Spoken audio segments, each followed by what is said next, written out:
Have you ever wondered why you react so strongly to certain situations? Why your mind is always alert? Why rest feels uncomfortable? Or why you're incredibly self-aware, yet emotionally exhausted? Here's the truth most people never hear. Childhood trauma doesn't make you weak. It changes how your brain works. And once you understand this, a lot about yourself suddenly makes sense. Let's break it down.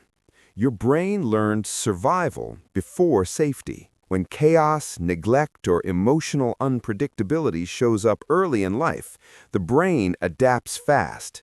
It shifts into survival mode, not temporarily, permanently. Psychology calls this hypervigilance.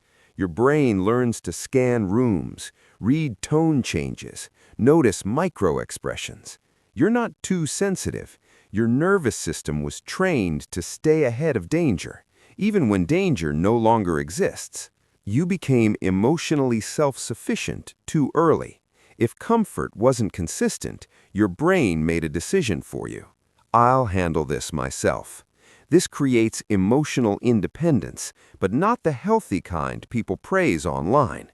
The quiet kind where you don't ask for help, where vulnerability feels unsafe, where relying on others feels risky. You didn't choose independence, your brain chose it to protect you. Your stress response is always on standby. Ever notice how you can relax, but never fully? Like your body is waiting for something to go wrong? That's your amygdala at work, the brain's threat detection system. Early trauma sensitizes it, so even neutral situations can trigger anxiety, overthinking, or tension. Your brain isn't broken, it's over-prepared. You learn to read people better than they read themselves. People with childhood trauma often develop advanced emotional intelligence, not because they wanted to, but because they had to. You learned patterns, mood shifts, unspoken expectations. Psychology calls this adaptive attunement. You became skilled at understanding others, sometimes at the cost of understanding yourself. You feel guilty resting or doing nothing. Here's a subtle one. If your childhood environment was unstable, calm felt temporary, so your brain associated stillness with danger. Something bad is about to happen. This leads to productivity guilt. Rest feels undeserved. Relaxation feels uncomfortable. Your brain equates movement with safety. You overthink decisions, even small ones. Trauma conditions the brain to avoid mistakes at all costs, because mistakes once had emotional consequences. So now your brain runs simulations. What if this goes wrong? What if they react badly? What if I mess this up? This isn't indecisiveness, it's risk avoidance learned early. You struggle to trust your own needs. When your feelings were ignored or minimized as a child, your brain learned a rule. Other people's needs matter more. This creates self-doubt, second-guessing, people-pleasing.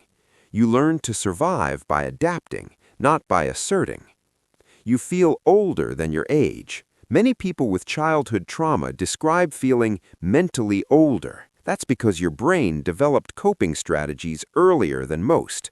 Responsibility, emotional awareness, self-control. You grew psychologically fast, even if emotionally parts of you stayed guarded. You're not broken, you're rewired. This is the most important part. Trauma doesn't damage your brain, it reshapes it. Neuroplasticity means the brain adapts to what it experiences most. Your brain optimized for protection, not peace. And that matters, because what was learned can also be unlearned. Here's the takeaway. Your reactions are not character flaws. They are strategies that once kept you safe. If this video felt uncomfortably accurate, that's not coincidence. It means your brain adapted brilliantly to survive. Now the next step is teaching it how to feel safe again. If this helped you understand yourself even a little more, consider subscribing. Psychology makes sense when it finally explains you.